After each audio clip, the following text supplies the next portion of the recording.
Allegheny County has no connection with the nuclear industry at all, and it's almost like they have to contaminate it.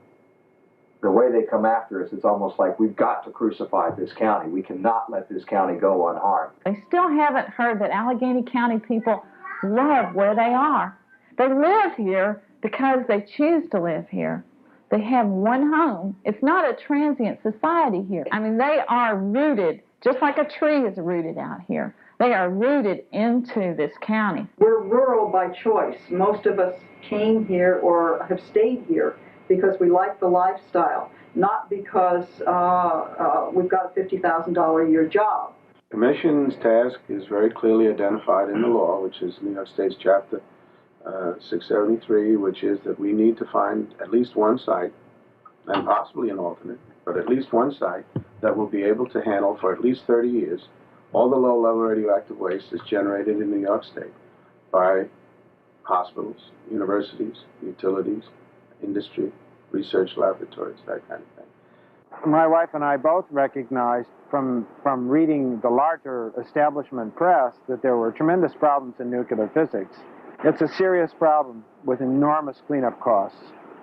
And so when we were named way back in December of '88, we launched into an immediate community awareness program that they were going to start yet another site without solving the problem.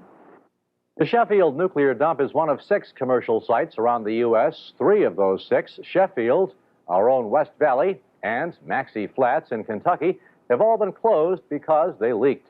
The remaining 3 are scheduled to close in 1993.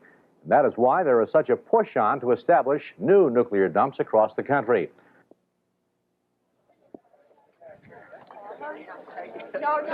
People, we are completely filled. No standing room whatsoever. We've filled every single room in the entire building. This is an overflow area out here, and it has an outdoor speaker which will be working and operating in about 2 or 3 minutes when the meeting starts. We knew that we would have a huge crowd, and we did. You know, we turned out what we wanted to turn out. That meeting was incredible. People, I don't know, we all felt so proud of Allegheny County. We felt proud that people cared and people showed up and that people wanted to know what was going on. People wanted to ask questions and people wanted to tell the Siting Commission that, no, they didn't want it here. I mean, everybody from the Amish community to, you know, just across the board, it was just amazing. You know, church groups and ministers and, again, doctors and, you know, university people and town people and, you know, mothers and, you know, it was a big deal. I found myself reading about the gathering at Belfast, at the first public meeting outside the big cities of the Siting Commission, some of the Siting Commission people. And That was big news.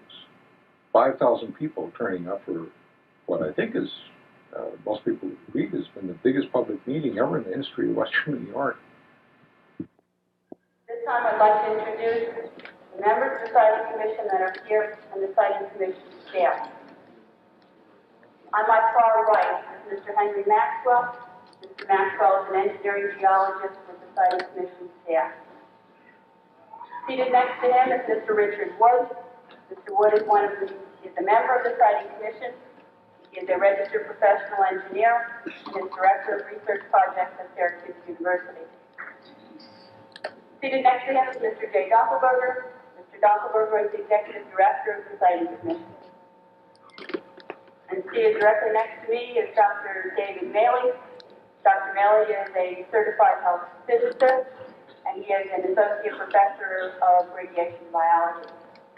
People are afraid to death of radiation, and it doesn't make any sense the way they're afraid of it. Allegheny County is concerned about getting a small amount of radiation from this facility. First of all, I think they're going to get zero radiation from this facility. I would like to know what you would have to say to a child who's diagnosed as having cancer because of his exposure to radioactive material.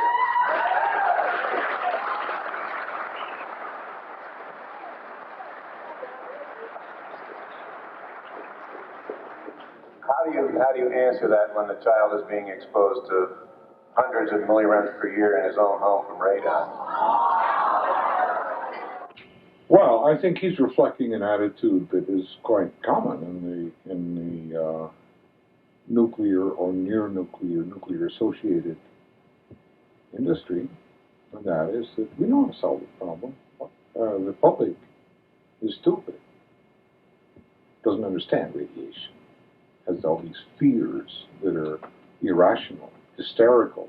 Why should the byproducts of this industry be termed low level, and why should we accept this immense responsibility in one county of New York? Here we are in the 20th century, and we're acting as if we still believe in witches and ghosts. I mean, the radiation-phobic business is like a belief in ghosts. What sounds like hysterical behavior about nuclear energy has a basis. Nuclear energy came on the scene, center stage, the curtain opened. What was it? It was Hiroshima. Not nuclear power, not nuclear medicine. It was a bomb that killed outright 80,000 people in a fraction of a second. They have not built one repository, or may I properly call them dumb, in a country that has not waited. We're taking people who know what they're talking about versus people who don't know what they're talking about. That's the conflict. Commissioner, we will fight this decision every step of the way.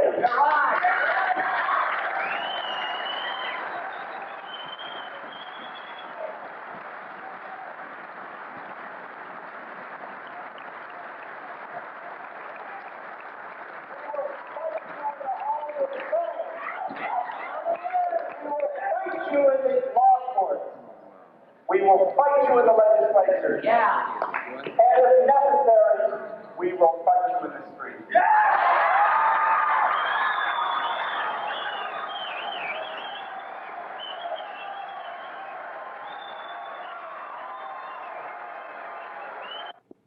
Every democracy has to recognize the fact that certain sacrifices are going to have to be made by some members of the society for the benefit of the others. The majority is telling us that it is not safe for their numbers, but that it is acceptable for us. The majority to take this great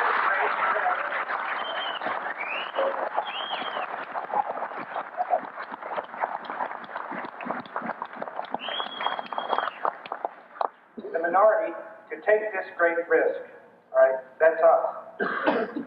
And to this injustice, I must quote, we hold these truths to be self-evident. You know, it is not part of a democratic process to thwart the needs of the people of the state destructive of this end, it is the right of the people to alter or to abolish it. I have a concern as to whether or not the legislation, that is both the congressional and the New York State legislation, is constitutional.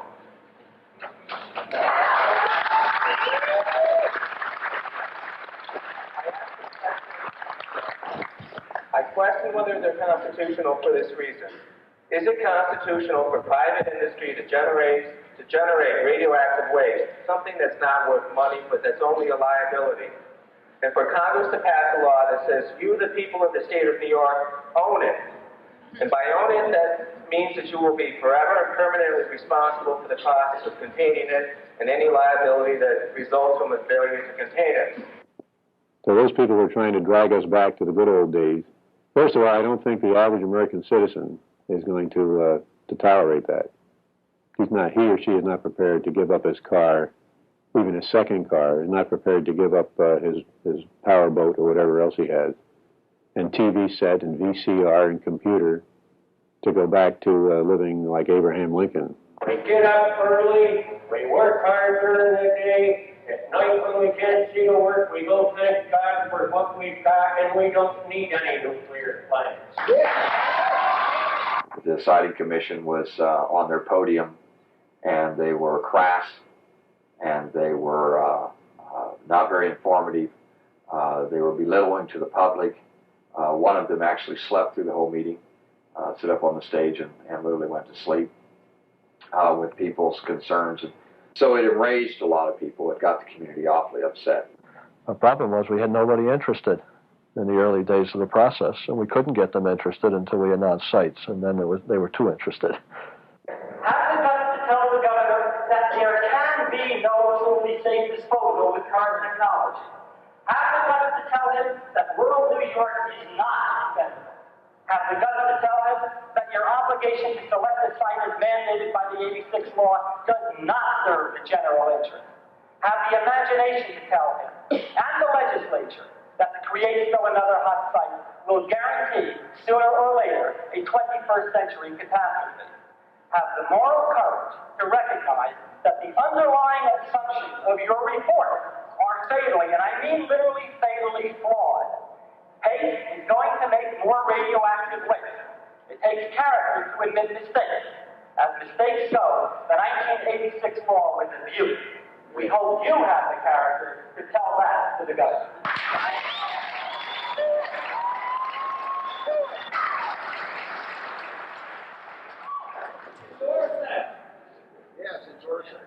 I think my response is that if I agreed with premises, I would do exactly what you suggest. I don't agree. I think the job is an appropriate job, and I think that we're going to go ahead and do it because I feel that we should.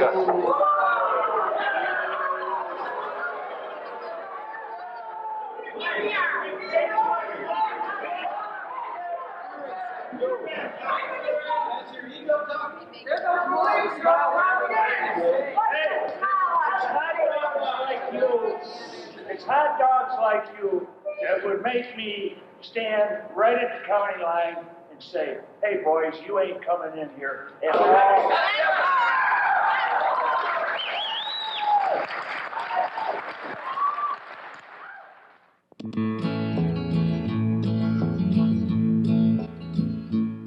Oh, listen, Mr. Governor, up in Albany, this is Allegheny County.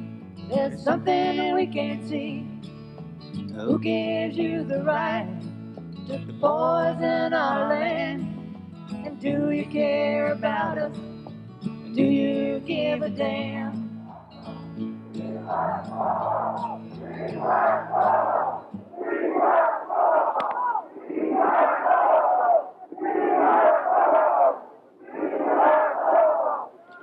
Allegheny County, as we all know, is a Republican county in a Democratic state with a Democratic governor. Hey, you can talk about voting him out of office all you want. You never have voted him in office. So I mean, let's be truthful, right? We don't have any political power. We're not out there going, we don't have the population to sit there and say, we'll meet you at the polls. One of the reasons they picked us. Do we have any large corporation, anybody with so much power that they can walk up to Governor Cuomo, knock on his door and say, listen, fool, you put that site where my company is and I'll yank my people out or I'll move my company and leave you with an unemployment problem you can't survive with. We don't have that kind of industry in this community. So we don't have economic power.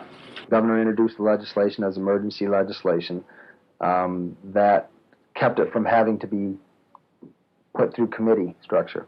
It was introduced, it was voted on the last night of the session at a very wee hour of the morning. It was not clearly understood by people. Following the passing of the law, the governor appointed 5 commissioners. Of the 5 commissioners, 3, at least on the surface, would appear to be in violation of conflict of interests. And Kessner is the one who checked into the University of Rochester's nuclear practices. Jean, what did you find?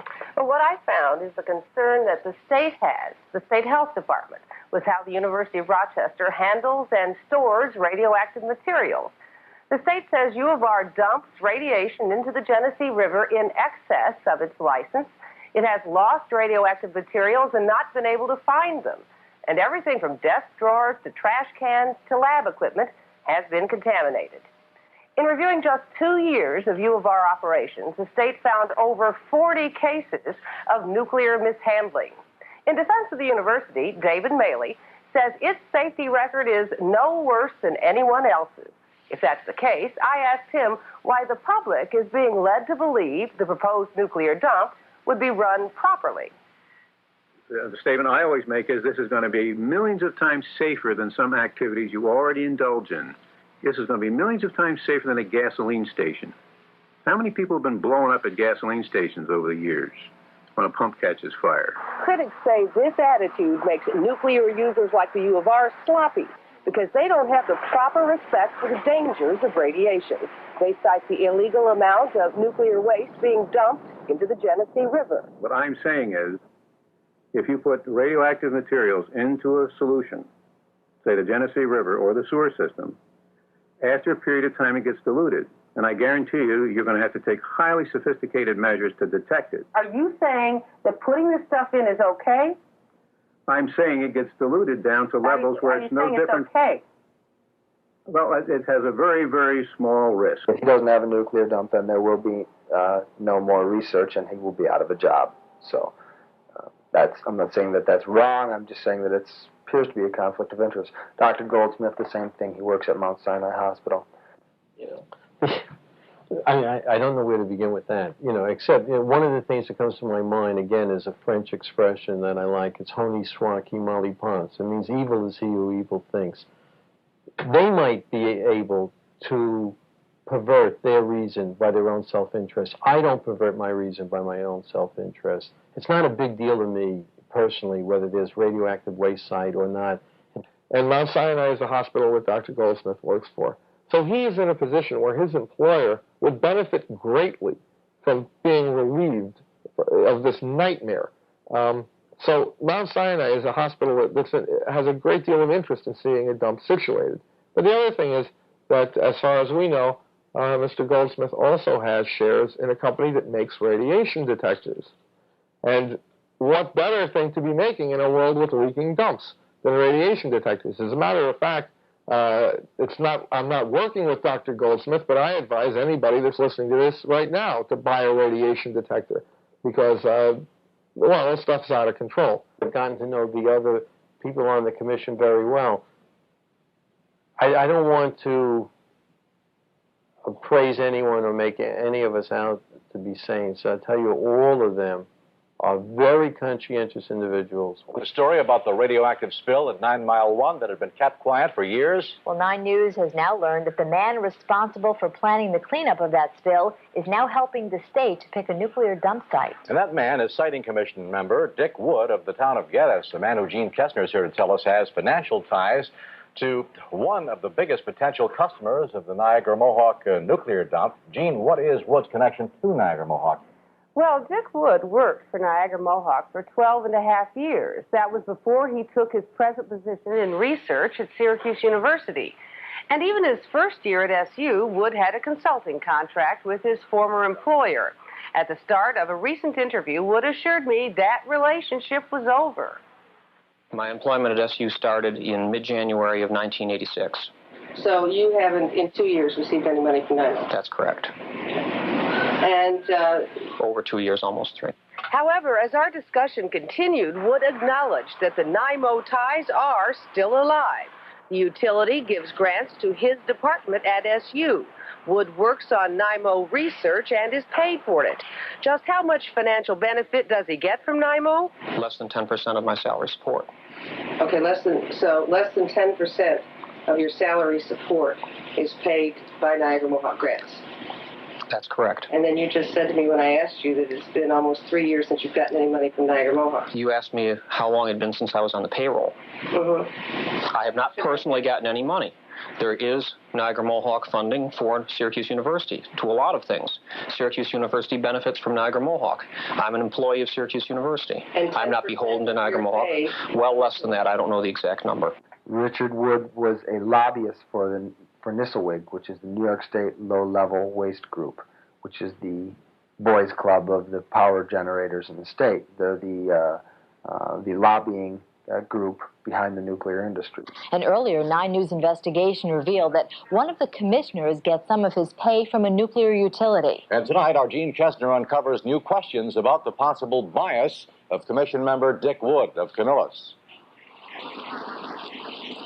Dick Wood works at Syracuse University now, but back in 1984, when he wrote this letter lobbying for a nuclear dump in New York, he worked for Niagara Mohawk's nuclear division. We tried to talk to him about it, but he consistently refused to meet with us. Gee, I'm sorry, I can't see you today. I have work that has to be done. Did you get this copy? Yes, I did. Do you have anything to say? Do you have my camera on? Yes, he has. Turn it off, please. No. I wouldn't Please know. leave. Why won't you answer the question? I will answer, but I don't have time today. I have work that has to be done. Did you get on side of the deciding commission because of your impartiality in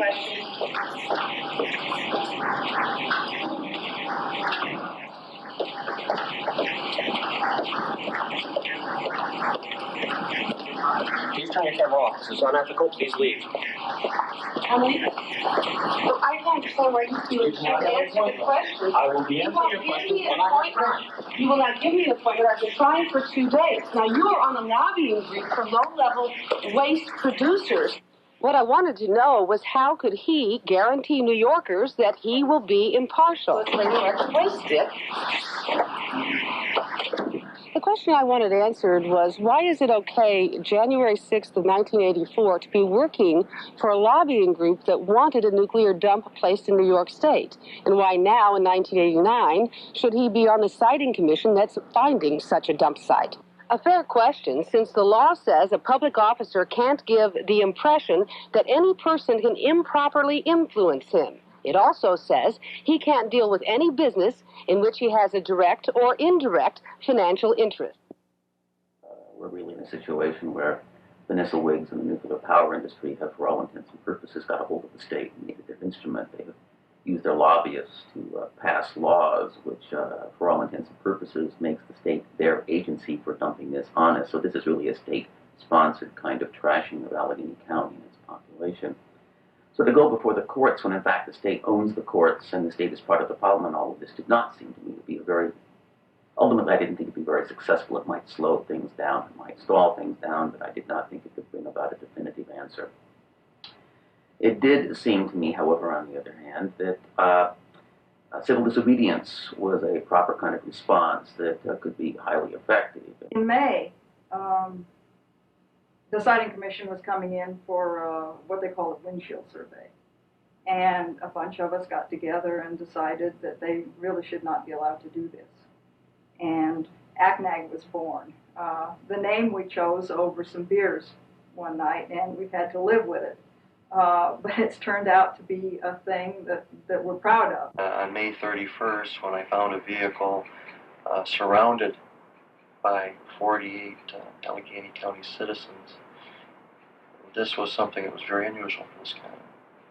And Allegheny County is typically a nice, quiet, Mayberry-type county and community.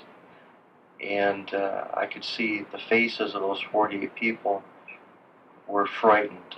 They were people who had never done anything like this before in their life, who had never even expected probably to be in a position to be doing something like this. And I think they were a little frightened as to how I might react or how I might overreact. And I wanted to make sure that the situation stayed calm, so I wanted them to know exactly what I was feeling at the moment. And what I was feeling exactly at that moment was not anger, but I was feeling a little bit like Andy Mayberry on a bad day. I learned May 31st that the Yellow Armband was those people who, even though they felt very strongly about what they were doing, they were not prepared or trained to be arrested.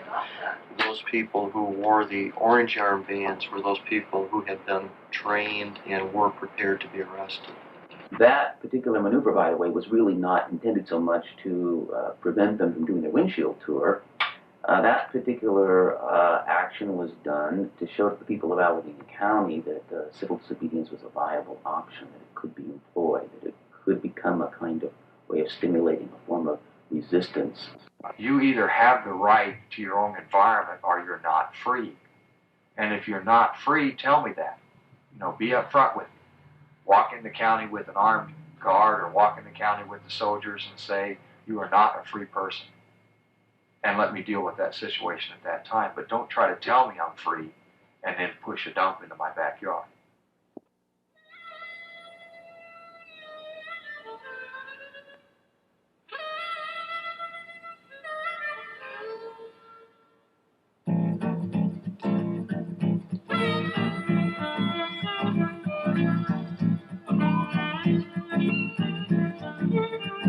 I don't wanna glow in the dark, oh no, I don't wanna glow in the dark. I don't wanna glow in the dark, oh no, I don't wanna glow in the dark. You want radioactive ashes falling from the sky. You wanna see that nuclear waste making this land a dime. I'm gonna fight till it's countermanded. Proud to be an Allegany bandit. I look at this basically as a moral issue with me. I look at this as a moral decision. I have a real problem with religion. I've been fighting with my beliefs for so many years, it's ridiculous. Finally, I decided I must be agnostic. Because every time I think about doing anything, I always have to look at it two ways. I have to say, if there is a God, if God does exist, what does God expect of me? And when I think about that, I think I owe something to my God. I think I owe him something concerning the site that I live on, the environment I live on, the people I live around. I must owe these people something. I must owe myself something, and I must owe the earth something. If I look at it on the other hand and I say, well, maybe there isn't a God, that means we must all be in it together. And if we're all in it together, what do I owe my fellow man? Do I owe him a personal decision? Well, I'll just sell out and go someplace else. Do I owe that person well, somebody else will take care of it? Do I owe the people around me, I'll donate money, but I don't know that I can take the time off. I'll donate money, I don't know if I can lay my body down. And I have a real hard time with that. I have to fight with that a long time. But then I normally come back with the same decision. For me to go to bed at night, I know what I need to do within the community of humans. I know what I need to do within the community of God. And to me, civil disobedience is the answer. You people and myself and everyone in this county have been deceived. I want you to know that. There are things people still don't know. Still don't know about what is going on with the Siting Commission and how they're doing their thing. Let me just give you one tidbit that some of you may not even know about. And that, I'll tell you what happened. I was up at Ted Taylor's house when this happened. If you recall, they came out and said there were 5,000 REMs per year that would be emitted from radiation from this dump they want to put in our county. And if you know and probably read in the paper, they came out later and said they had made an error. They said, well, it's 10 times that much. It's not 10 times that much, and I want you people to know it's 40 times that much. In order for a rig to come in, they have to notify the landowner. They have to go to the landowner and ask permission. And the landowner can either say, yes, you can come on my property, in which case they will, or no, you can't come on my property, in which case the Siting Commission drillers will have to go to the Sheriff's Department and obtain an injunction. The sheriff will then have to serve the injunction on the landowner. And Sheriff Stoles is a very busy man. He drives very slow. So these injunctions will probably take quite a while to get back. I'm not going to sit back and let them do this to us without a big fight, a major fight through civil disobedience, non-violent action. Now, if I manage my little girl, I want to impress her that way today. Because 20 years from now, when she's 29, they could come in here and say, well, this mountain's piling up too fast. There's too much already. What are they going to do? They might even incinerate. There's nothing that says they can't do that. They just might do it. And I want her to remember the impression that I gave her when she was a little girl at the age of 9. The impression is, we will not do this, and we are going to be able to stop it if we work together. We need everybody we can get. Our object is not just to get arrested, but to stop them from doing what try to do is address the injustice. What you're angry at is the injustice, not the people who are perpetrating it. Once you're out there, you link arms like this with your neighbors around the rig, and you stand there silent and implacable. And you have to maintain your composure. You must absolutely, positively, unequivocally, must remain nonviolent for this to work. Your demeanor is everything. It's going to be a little while before the TV cameras get down here. The guys from Buffalo have 2 hours, the guys from Rochester about an hour and a half. If we know in advance, we call them in advance. If we don't, you have to wait. But you've got to keep in mind at all times when the TV cameras are going what your demeanor is. Make everybody proud of Allegheny County. We got to force this back into the political arena from which it came and look for a more acceptable answer. Stop making the waste. Even if you could say and agree that we would stop all nuclear power and not use it, turn off the nuclear power plants tomorrow. Society made a decision at some point in time to use those plants. And we would need to dispose of the materials that are inherent in those plants in any case. Engineer can describe something that will last 50 years, 100 years, absolutely proved. It could then be tended for millennia. But we don't know who those people that would then be given that responsibility will be like. And I can see people 100 years from now, 200 years from now, hating us for what we left behind as a legacy. And we've arrived at what we consider 4 methods that are the most suitable in New York for low-level waste. And they are a version of some kind of vault or some kind of lined shaft, which could be pictured as a caisson, a vertical concrete caisson, for instance, maybe with earth around it, into which we place waste containers. Or what we call a modular disposal unit, which is another man-made barrier of some sort that's more or less transportable. It might be considered a miniature vault in a sense, but it's one that can be moved from a process building to the actual disposal facility. And the 4th one is a mine. The fact of the matter is, they can't show you a photograph of one of these dumps because none of them have ever been built that survived the test of time. And even though shallow land burial has been used successfully in other areas and was used to a degree successfully in West Valley, except they didn't use the proper engineering principles, people still don't trust it. So we're going to end up building a Taj Mahal to deal with a problem that is, in my opinion, a relatively low-grade risk. Those metals are intensely radioactive, but with most of them with half-lives in the order of about 5 to 10 years. They're embedded within the stainless steel. They could be left on a field or a platform and just don't let people go within, a certain distance of them, and they're not a problem. I was astonished to find out that metal parts of the water handling part of a nuclear power plant that's inside the shielding right next to the core, which get very radioactive. I was flabbergasted to find out that those were called low-level wastes. Just some rudimentary back-of-the-envelope estimates told me that these were things that would give someone exposed to a piece of them, a few pounds, at a distance of a few feet, a lethal dose in a few minutes. I have no choice.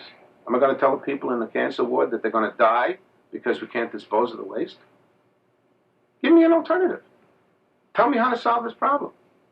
Tell me who's going to take New York State's waste.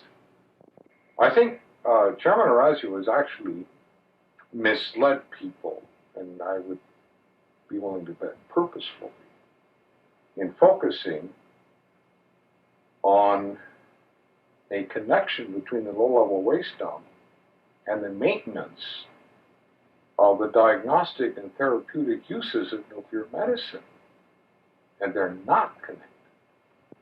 And I think it's part of the business of the deception that low-level nuclear wastes are mostly nuclear medicine wastes, which is absolutely not true. It's not even true in volume.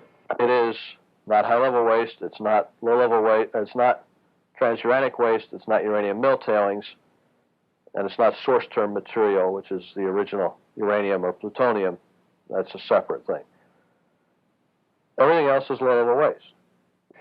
Let's build secure storage for these wastes at the point at which they're being produced, if for no other reason than to avoid having to transport them. Think about them in the same way that we think about the spent fuel, which is there, which we also don't know what to deal with, how to deal with.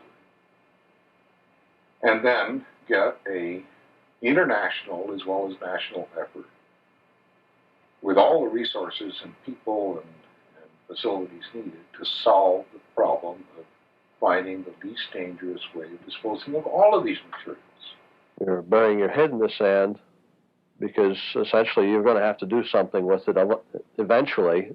It's either this generation or the next generation or one after that, but somebody's going to have to take care of it. I've been told over and over again that Papa knows best, he knows exactly what he's doing, and we get evidence, it keeps piling up more and more and more, that there's no Papa.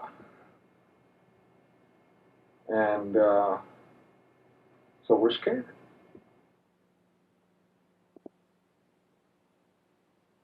None of these people are practicing science, they're all practicing politics.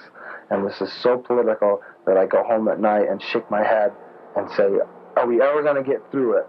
Because we can present all the facts and all the dangers that we want, yet if we can't achieve goals on political levels, then we're lost. And this is so much more politics than I ever wanted to get involved with. Well, we realized very early on that most of their information was based on a computer-generated geographic information system. And that's where information is layered into a database. We asked the Siting Commission to allow us to verify, investigate, look at the Siting Commission's database.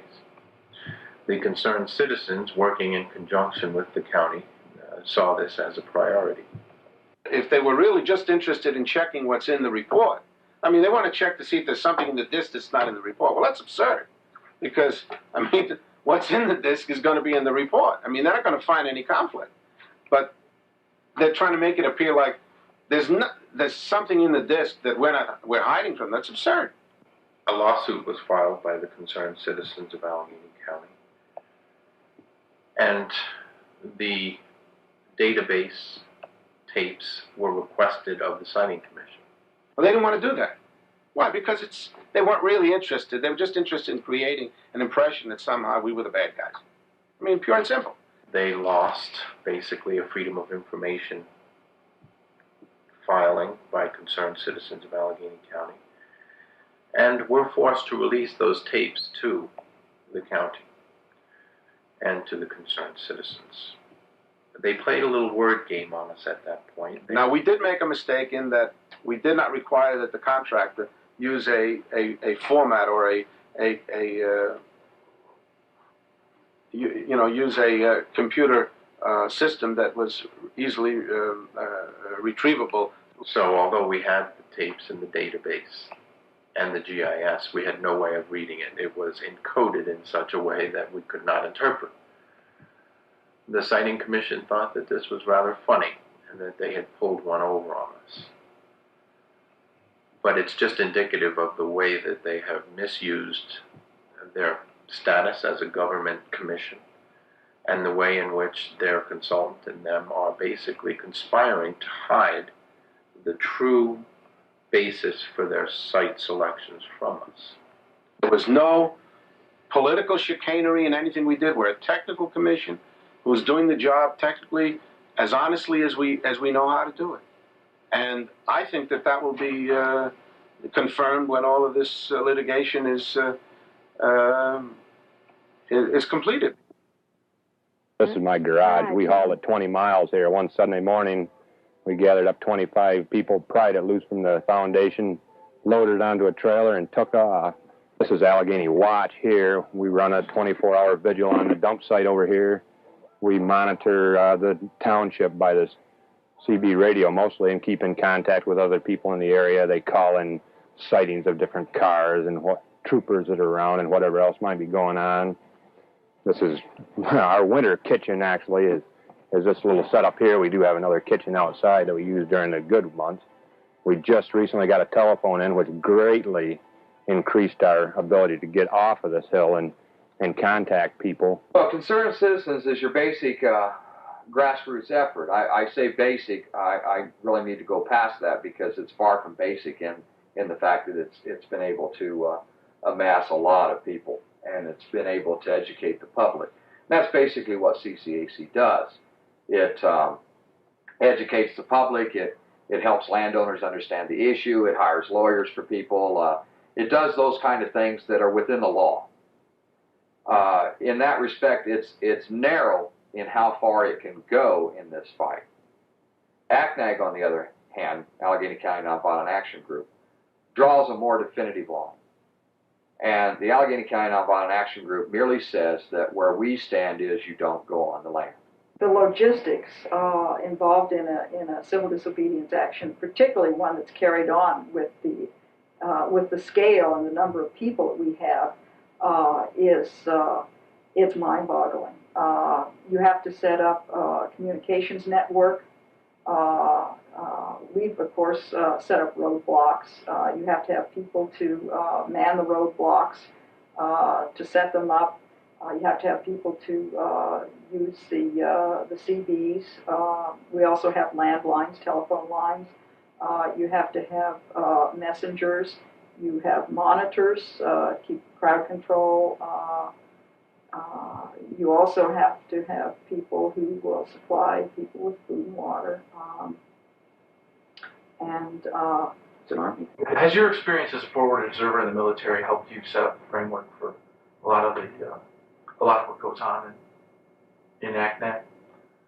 I wouldn't answer that with a 10-foot pole. I'm a participant in civil disobedience. About 11:30 this morning, a lookout spotted 8 members of the Siting Commission staff, the Allegheny Sheriff, and Undersheriff looking at a 700-acre site off Old State Road in the town of Allen. Protesters quickly surrounded the group, locking arms and making the staff and lawmen virtual prisoners. Because the Allegheny Sheriff's Department lacks a road patrol, the sheriff was forced to call for help from the state police. The protesters expected to get arrested, but when state police arrived, they decided that the protesters weren't committing any crime. So the man who owns the 700-acre site decided he'd press charges against the site commission staff for trespassing. At last report, the state police had decided to charge the members of the Siting Commission staff with trespassing, and the protest has broken up. By the time we got there, the line was already formed around the Siting Commission people, and they had been escorted down off the land. And I think it's just tremendous that they managed to trespass and get on their own property. I don't know the status of the trespassing charges, but we did have full authority to go on site, so we were not in violation of any law. And I think it's also real interesting that they call a walkover completed when they're on a 700-acre parcel for 20 minutes, and they can say, yes, we completed our walkover. We know all we need to know about that site, which is just ridiculous. These were not walkover for extensive geologic purposes. It was just to get it, like I said, a general feeling for the lay of the land. The siting commission people and the Weston people were treated very courteously. They were given coffee and cookies, and I don't know, everyone shared, and there was some dialogue. The group was generally cordial, I would say. I guess if I had to be held hostage by a group, they were a relatively cordial group. Yeah, I mean, in principle, when you take hostages and hold people, detain people for periods of time, in principle, it's not different than what's happening in the Mideast. I mean, you know, granted, in this case, the people did not have automatic weapons and they didn't shoot anyone, but nevertheless, you know, we were kept there involuntarily against our wills. Charlie Barnes there, who put up that sign, he signed with the Siting Commission.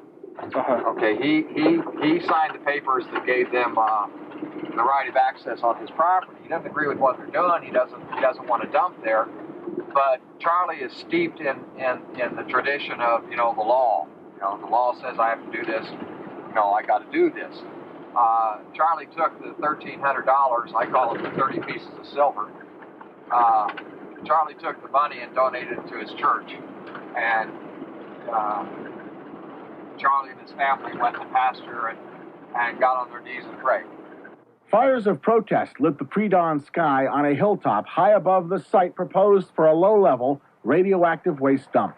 Charlie Barnes, who lit the fires, used to work at Republic Steel. When he lost that job, he bought 216 acres and became a farmer. Now he may lose his farm. Merely showing a sign of support and a sign of peace for my neighbors and the community. Well, there are many areas that are ruled out. Why is that? When he talks. No, but this is the law. It's the way the law is written and the regulations are written. Well, what is the law? What type of law prohibits it? Some of it is state law. As far as there's places, state law for prohibiting it in those areas. In certain areas, but there's no danger to it. Why would there be a law? Well, I'm saying is, for example, there are also regulations that are issued by in this case, the Department of Environmental Conservation, which tells us certain places we can't put it.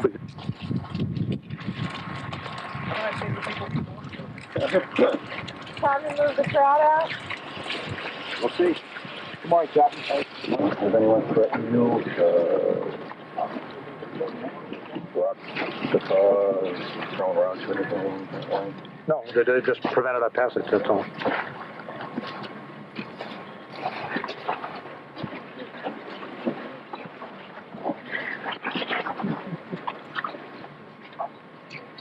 It's hard for a structure like a government to deal with an unstructured resistance movement. It drives them crazy. They want to talk to you. Who are you going to talk to? You know, which one of us? If they want to talk to me, I don't make decisions for the group. If they want to talk to stewards, they don't make decisions for the groups. So there's no one person that you could go to and try to convince, argue, threaten, intimidate to do what you wanted, because there is no one person that's in charge. What they are doing constitutes an act of disorderly conduct. Under the disorderly conduct section of the state of New York, it's a violation to block vehicular pedestrian traffic, which is essentially what they're doing. So you would just be issuing them an appearance ticket for a later court date, or would we actually have to take them into custody? We will. They'll be leaving this area, and most probably an appearance ticket after we get out of here. And we've taken them to some other location and give them an appearance ticket. What if they come back? No, then they come back, don't they? You could be out here all day giving out appearance tickets. We'll cross that bridge. I believe I'm upset. Only have 40 board. People on the line. Somebody fired. Do you think the state should be here doing this? Hell no. He felt that he had to obey the law. I'm not so sure he thinks that way right now. He was arrested on the Canada site, too. After 4 years in the Marine Corps, I served this country good. My brother died for this country. Don't make a mockery of me. If I march you up there and make me do something and go to, you know where I'm going to go. Don't do it. Leave me alone. I want these guys out of here. Take me in. I'll tell you now, there's going to be worse trouble. I understand what you're saying. Let's just go on back here with me. No, I don't want you touching these guys. No, we don't want to touch somebody.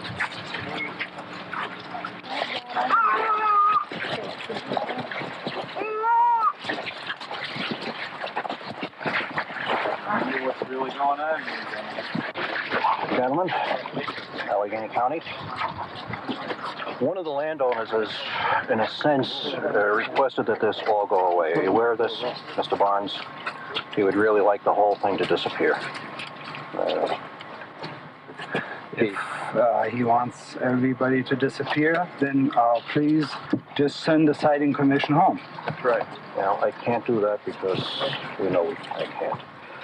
I explained to you before what we would be subject to arrest if you continued in this action.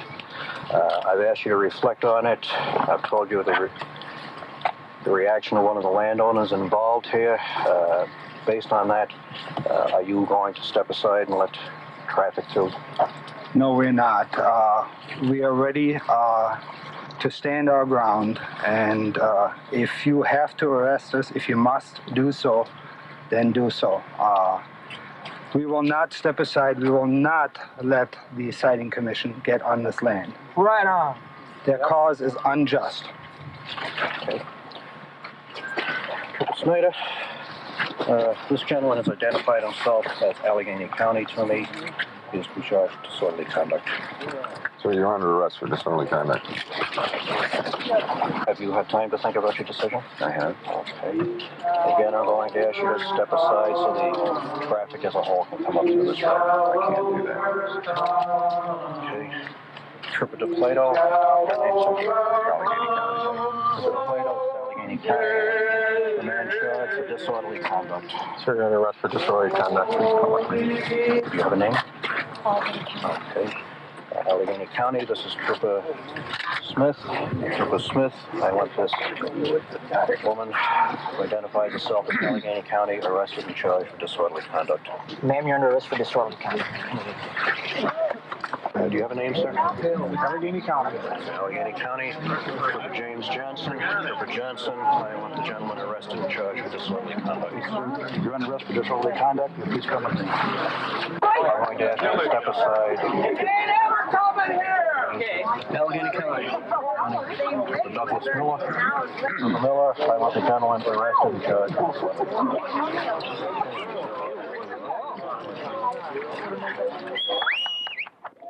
Joan, the position is that as the arrests are made, the line is filled in again. That's a situation that's not going to work. We've got to reconsider different options here. I have no intention of going back this afternoon. I've got other business to take care of. Spike, have you achieved what you hope to achieve today? As long as we keep them off the land, we've achieved what we want to achieve. It's that simple. Is that a big whoopee for the record? Is that a big whoopee for the record? That's a rebel yell. That's a rebel yell. The first time I went to a siting commission meeting back in the winter of '89, I was really struck by how stagey the proceedings seemed. The commissioners were all up on a stage. They had TV lights on them. They had microphones and glasses of water, and the audience sat down below, and it was very much a performance. We have been the most open agency in the history of New York State. In fact, one of the reasons why it's so easy to criticize is that we've been so open. Those meetings were so formal and staged that there were no decisions made, there was no dissension, there was no discussion. As far as the open meetings law, we've got tapes here that will show people that all our meetings, including the so-called working sessions, have been open. I mean, we have never excluded anybody from these meetings other than when we legitimately had a need to have an executive session. They were talking about when to schedule their meetings for the next few months. And they were talking about changing the day of their formal meeting from Thursday, as it always had been, to Wednesday. And I believe it was Maley said, oh, so does that mean we're going to be meeting Tuesdays and Wednesdays instead of Wednesdays and Thursdays? And Commissioner Goldsmith turned to him and said, we only meet one day. That was my confirmation, and it told me at once that they did have meetings that were not announced and that violated the law, and also when the meetings took place. Now, I will admit that we didn't give notice because we thought it was common knowledge. The bureau chief here, Sue Getches, asked him, does the commission meet each month the day before its formal meeting? And being asked that question in such a direct way, he couldn't lie. Maybe he didn't want to. He said, yes, we do. And there isn't anything. See, the impression is this: if we did technically violate the law, it was unintentional, and certainly no attempt to hide anything from anybody, because we have nothing to hide. He was saying at the time, and is still saying, that their closed meetings, their unannounced meetings, were okay to have because they limited the discussion at those meetings to topics that are allowed for closed meetings under the open meetings law. Even if that were true, and I don't know if it is, I rather doubt it, it doesn't bring them into compliance with the law. The law very clearly says they have to announce the date and time of the meeting, open it up in open session, and then go into executive session to cover 8 very specific, very narrow topics. Those charges in the litigation on this freedom on this private meetings thing is the charges are absurd. I mean, they're absolutely the whole package. That whole brief is full of lies.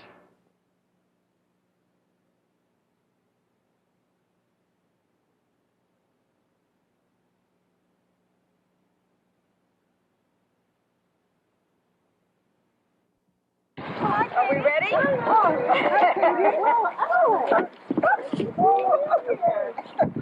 You'll see all the other cars up front pulling out, and then just pull out and walk up And to then the walk thing. up and be arrested. Right. Oh, yeah. Sure.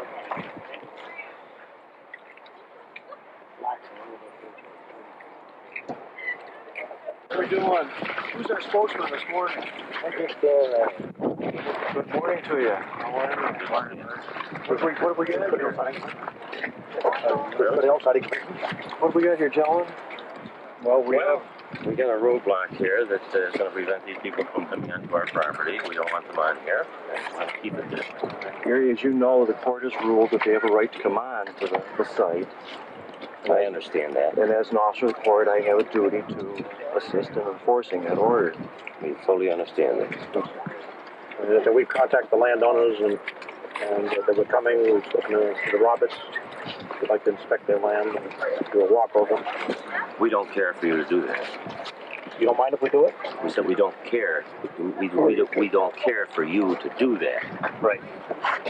We're going to stop you. We represent the people of Allegheny County, and we feel that we represent everyone in the county. We are united in not allowing the siting commission to go up on land. All right, so you're determined to not let us through at this point, then?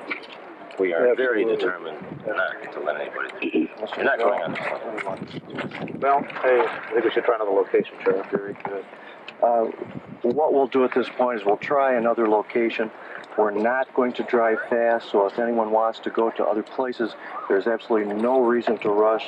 Let's be very safe out there, okay? That's the way we want it. Very good. Safe. The personal feelings are that I live in Angelica, and Angelica is surrounded by the 3 candidate sites in Allegheny County. My family and I have lived in Angelica all our lives. This is our home. And I have a very strong feeling that, like most of the people in Allegheny County, that I would not like to see this thing happen to Allegheny County and have the site located here. I'm looking at a court mandate who pits me against my friends and my neighbors. And at the same time, I'm trying to do everything I can to assist these people to not cross the line and become violent. We understand that people have the right to protest and the right to demonstrate, and that right will be protected. Here I am repeating myself at this point, but again, the court has ruled these people have the right to go onto the site, and as an officer of the court, I have to enforce such court rulings. I ask for your assistance letting them go onto the site. There's no way that these people are going to go on our land. We've said that before. We're going to stop. Okay. And you stand for the rest of the group that's here, Gary. This is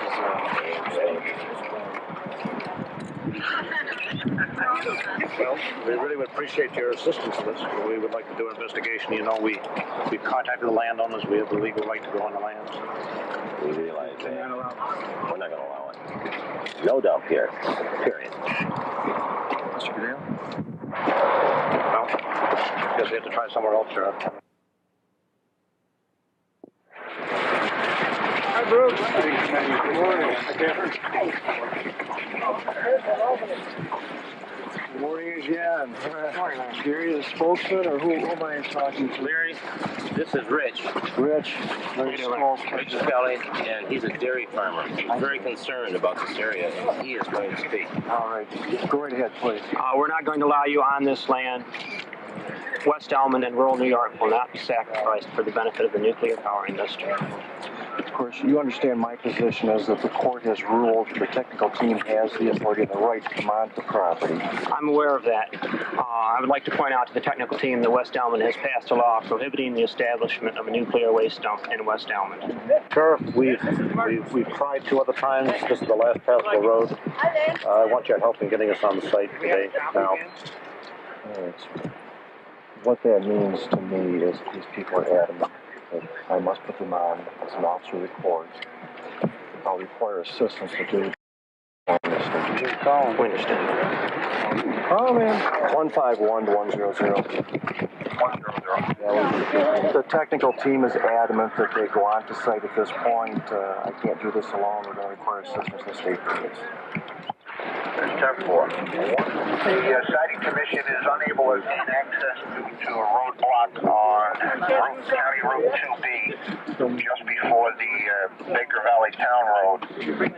The sheriff is requesting assistance to attempt to get the siting commission onto the site. It's scary if you've never ever been arrested to find yourself all of a sudden breaking the law, but I don't look at it that way. I feel that the criminals are the siting commission. On that day, I just decided I had to be on the front line so I could do this stop and drop thing and hopefully get people to follow suit. Also to find out how the government or the officials would react to this. I don't plan on getting arrested to start with. I do plan on doing civil disobedience again. If it results in my arrest, that's the way it goes. When Albany talks of a fringe element in Allegheny County, that it's easy to think of a fringe element when you're sitting in Albany. It's another thing to be standing in a road looking at 300, 400, 500 people who are saying, no, you will not go down this road at any cost, you will not go down this road. So I think that these people who have come out from the technical team are under no illusions that this is an easy task and that this is a fringe element by any means. The NRC basically gave it a clean bill of health. As far as the technical quality... Is that the same NRC that formerly the AEC had all the records of the workers at the plants? The same NRC that covered up the sheep deaths in Nevada? Is that the same NRC? I think it is. You need to realize that the nuclear industry in general has little credibility, and we are a testimonial to that right here.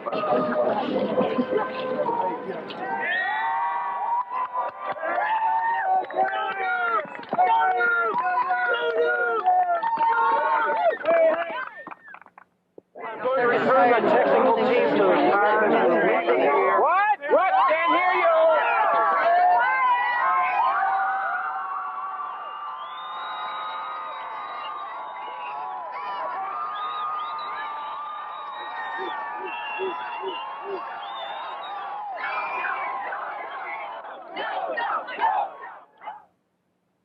With the limited staff that we have of about 18 to 20 people here now, we couldn't possibly do everything that has to be done. So we hired a contractor to do this, and that's Roy F. Weston. A company whose work is vital to the safety of a nuclear dump is in big trouble with the feds for falsifying information. Weston recently paid the feds $750,000 after it was caught fudging information about a Superfund cleanup site. Despite Weston's track record, the chair of the Siting Commission feels the work they're doing will be good. None of the people who were involved, none of the divisions of the company that were involved in this particular problem have anything to do with what we're doing. So that made us feel a little bit better. Orazio is so steeped in the belief that this is a little insignificant rural community who should be the sacrificial lambs for the nuclear industry. And he has yet to figure out there are people just as smart as he is here. He's made so many comments. One was the people in Allegheny County called a dump because they can't spell facility. The governor's office confirmed it today. New York plans to file suit next week against the federal plan to make every state set up its own nuclear waste dump. Illinois is among several other states also taking the dump plan to court. Perhaps the nonviolent demonstrations by folks down in Allegheny County are having something of an effect. People there are irate about Albany's plans to possibly put a radioactive waste dump in their county. Well, now the state is hauling the protesters into court. Albany wants an injunction preventing the protesters from stopping their inspectors from looking over sites in Allegheny County. If they single me out, or 2 or 3 or 4 or 5 of us, or 10 or 11 of us, or 40 or 50 of us, or however many they decide to single out, that's okay. I mean, that now they're involved with trying to tie us up into courts, and one, they're away from the land, which is what the issue's over in the first place, is keeping them off the land. And two, if they're so stupid that they think getting rid of 4 or 5 of us, or 40 or 50 of us, is going to change what happens when they come into this county, they're not living in reality. They don't want to be able to arrest us. It's one of the reasons why they've gone over to trying to do injunctions. They don't want to arrest us. It costs the state a lot of money to bring in the state troopers. State troopers also don't feel like they can handle this, so they've gone the injunction route. If we are found guilty of contempt of court under the civil injunction, we are subject to 30 days in jail and a $1,000 fine, which for normal, law-abiding people is a source of anxiety and very deep anger. The injunction is against 4 people, and the wording of the injunction also includes a phrase that's called a John Doe, Mary Roe phrase that simply means that anybody who is acting in consort with these 4 people will also be enjoined. There are 4 people on the original list and the 28 people that were arrested at the West Almond site. As of this moment, only for 4 people, Sally Campbell, Stu Campbell, Gary Lloyd, and Spike Jones, have been served with an injunction. This next action is going to be sort of a bit different because in a way we have to be a little more tightly organized because we must not be recognized. If we are recognized, then Larry Scholes will have to put our name down, and then our name will have to go to Judge Gorski. ACNAG is apparently very dedicated to nonviolence. I've been a cop for 17 years, and I know that good people push too hard can reach a point where maybe they will do something that they ordinarily would not do. I hope to God that we don't find ourselves in Allegheny County in a position where those people are pushed so hard that they do something that they would not ordinarily do.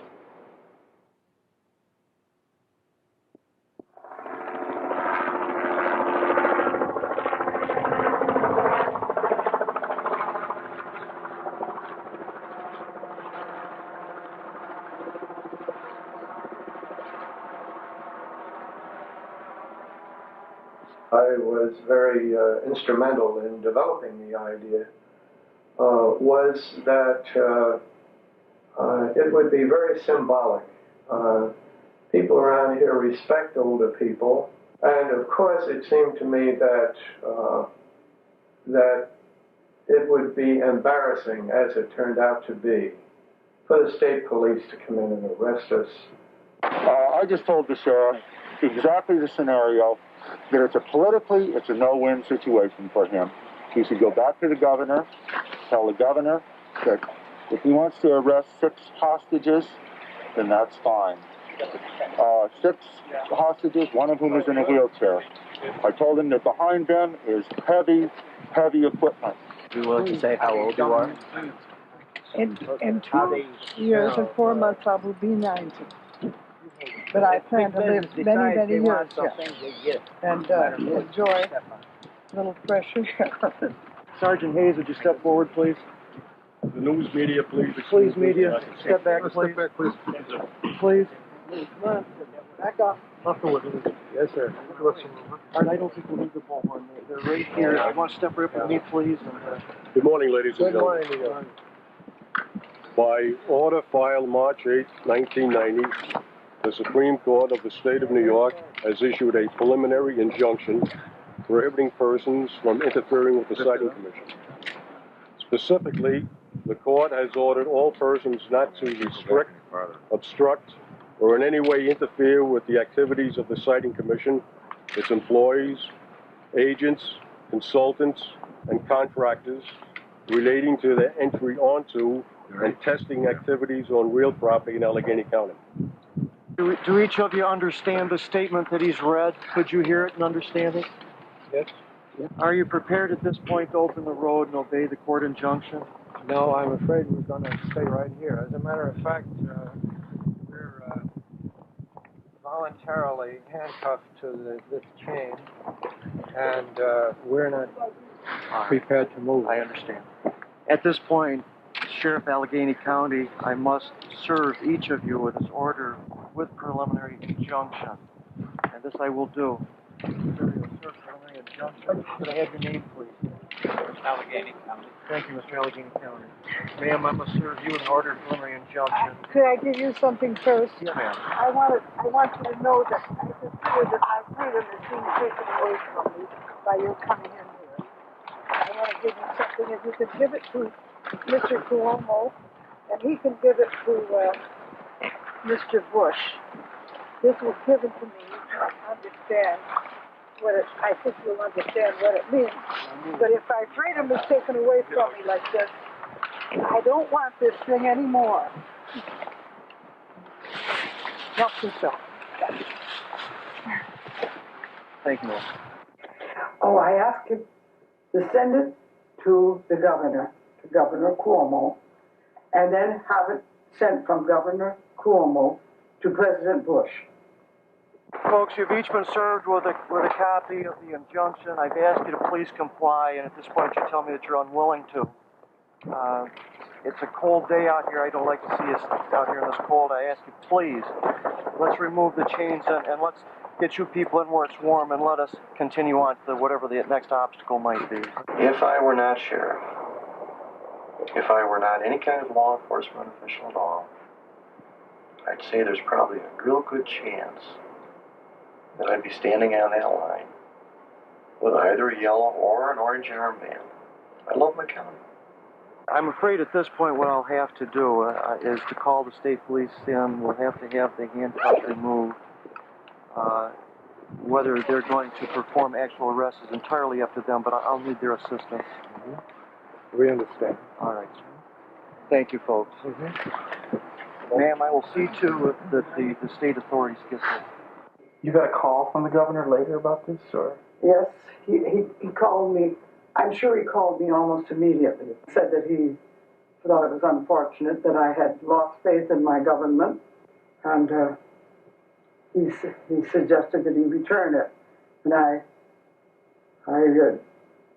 was hesitant about it because I even thought my son, for whom it was given to me, would not like me to take it back either. The governor called me back again, and I asked him if he would send it to the president, and he said that he would rather send it to sheriff's calls and ask him to send it to the president. And that is what happened. Am I correct in assuming you have decided not to release this? I am asking you, sir, specifically, sir. Oh, me as an individual. You as an individual, sir. I'm asking you. Okay, sir. I have the book, please. What was the reaction to by Angelo Orazio that after you were arrested? What was his? Well, he, of course, from his standpoint, he had to try to put his best foot forward, and he made some statement along the lines that it was, he used the word unconscionable to use those older people in that way, and suggested that this was at the behest of a few ringleaders who were exploiting us, which was far from the case. As a matter of fact, we wrote then a joint letter to him Yeah, dear Mr. Orazio, we are the 6 older Allegheny County citizens who handcuffed ourselves to the chain at the Cañadilla Bridge April 5th and were arrested. We note with interest your expressed concern about us. The idea that we 6 were the victims of, quote, exploitation by the leaders of this movement, close quote, has many people all over Allegheny County still chuckling. Your 6 poor exploited individuals include a widely respected landowner whose farm is near the Cañadilla site, a grandmother with 14 grandchildren who voluntarily ran the risk of a month in jail, a widely known sculptor, and 3 PhDs, one of them an emeritus professor of chemistry. Exploited. The very thought makes those who know us personally roar with laughter. No one here is exploiting us, Mr. Orazio, but you are trying to exploit us by writing us off as elderly victims of some sinister deception by our friends and neighbors in Allegheny County. In taking that tack, you have once again shot yourself in the foot. Will you step aside and allow the Siting Commission to go forward? No. Okay, sir. You're under arrest for disorderly conduct. Mr. Dobrinsky here will take you to a process. If you have any problems walking, if you do, we have a chair.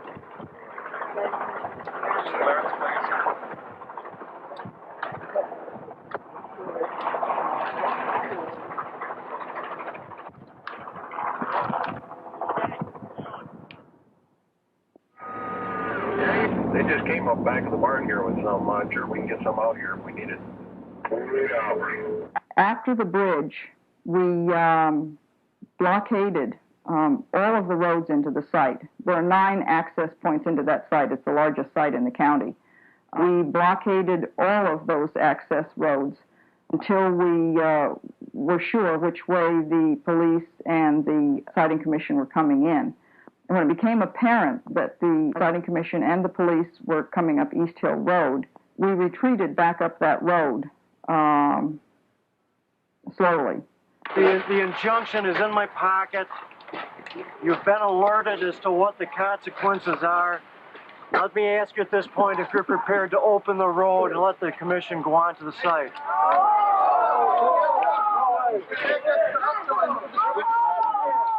We're fighting everything hard. They just haven't been fighting some things as hard as they have this, but I think this is going to set an example. It's basically down to the fact that people do not want to accept things in their backyard, and I think that's the real problem. If the industry wants to make it, let the industry keep it. It's not only simple, it's horse sense. It's just the only realistic way to go about it. Why complicate things with transportation, another dump, more people involved, more agencies involved, more tax dollars spent? When you've got it right there, just keep it there. I would say that if the industry is forced to actually deal with their waste, we will come to a either scientific or political decision that will be more favorable to the country a lot faster if it's sitting in their backyards rather than somebody else's. On the one hand, we're very worried about the greenhouse effect. Greenhouse effect is caused by pumping carbon dioxide into the environment. Nuclear power reactors do not pump carbon dioxide into the environment.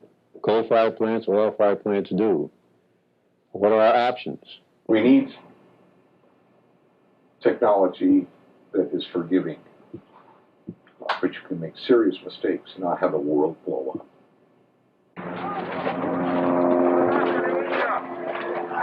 Hey, you guys from New York, you want to be on our road? No, you're New Yorkers. Join us. Hey, keep it cool. You guys only got a few more miles to go. Let's go. Let's move. Double time. Right to our knees. My heart can stand for your children. The land belongs. When the police began arresting people at random, this we did not expect. The rules of engagement that have been laid down by mutual agreement here in Allegheny County have always precluded the police arresting anybody who wasn't standing in the road. You couldn't be arrested if you weren't actively blocking the Siting Commission. Well, that all changed in Cañadilla. So we videotaped somebody who was about 15 feet off the road. They were singing. They just got arrested. Why did they get arrested? Why don't we get off the road, because I'll have the rest of you guys. When it became obvious that the police had broken the rules we had agreed on, we decided that stronger measures were necessary. Back on the other side of the site, we had horses waiting.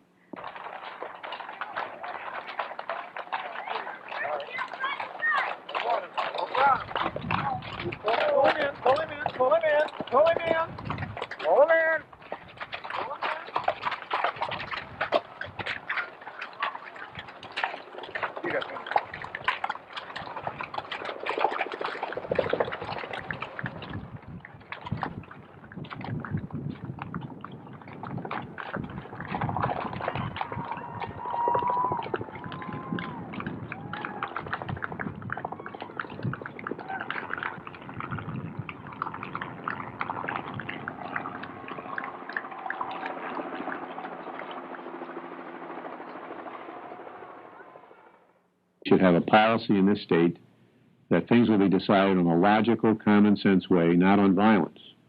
I'd like to point out that I don't think it's an exaggeration to say that more people could have been injured in Allegheny County when the horses were brought in to attack the state troopers than will ever be injured by this facility. The Siting Commission was desperate. I think the Siting Commission was able to somehow bully the state apparatus into one last desperate attempt to get them onto the land. When the horses came, they realized that they had been outfoxed, and they became very, very angry. The police became angry. That was evident from the way they were using their billy clubs.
Get him off right there.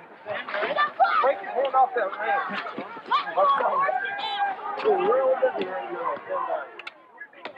Let go! Look out. Come on, look. Right? Keep your cool. Get back. Guys, gotta keep that flat.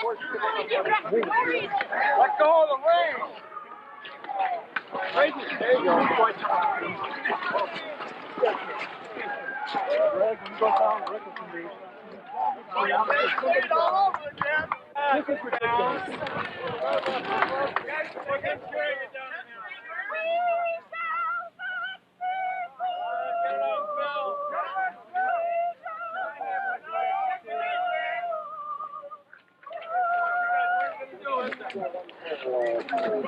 Can't stay free.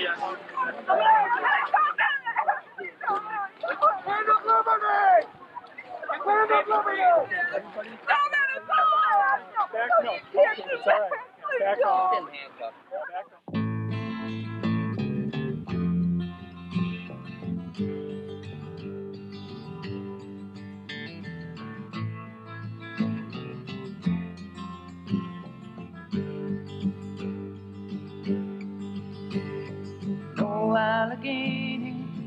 they'll take you home to torture the land that you wanted to roam.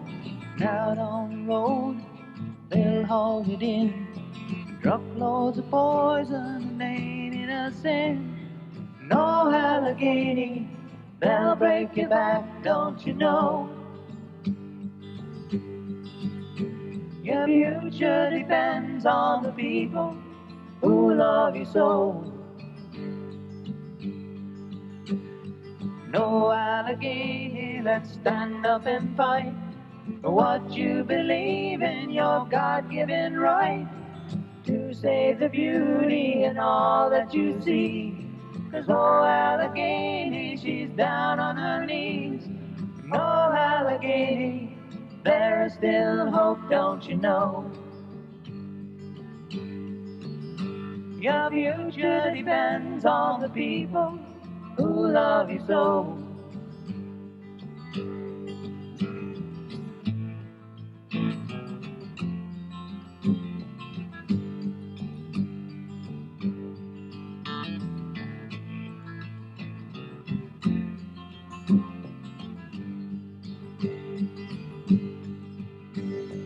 Out on the road, they're standing in line, 5,000 strong, and they've made up their minds to turn back the poison, do all that they can to shove down the throats of the greedy rich man who dare to poison the land which we love. And oh, Allegheny, there's still hope, don't you know? Out on the road, they're standing in line, they're 5,000 strong, and they've made up their minds.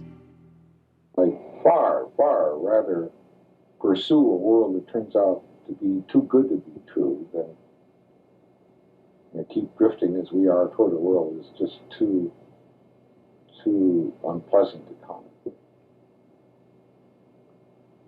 The worst that can happen is that the world turns out to be much worse than we thought it was going to be. The best is that it really turns out that way. And you say, well, maybe we'll be okay now.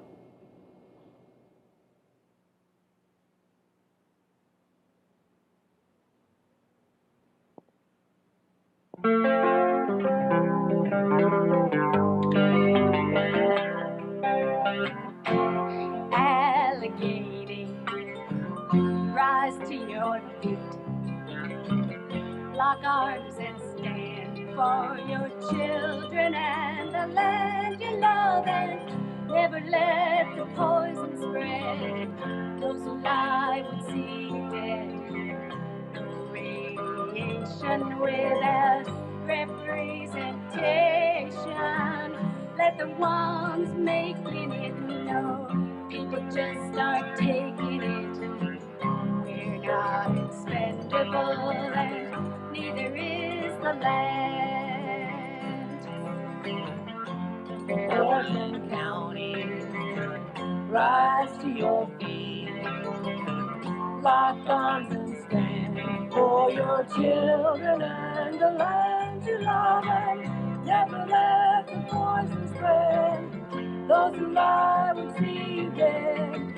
No radiation without representation. Let the ones making it know people just aren't taking it. We're not expendable, and neither is the land. New York State, rise to your feet. Lock arms and stand for your children and the land you love, and never let the poison spread. Those who lie to see you dead. No radiation without representation. Let the ones making it know people just aren't taking it. We're not expendable, and neither is the land.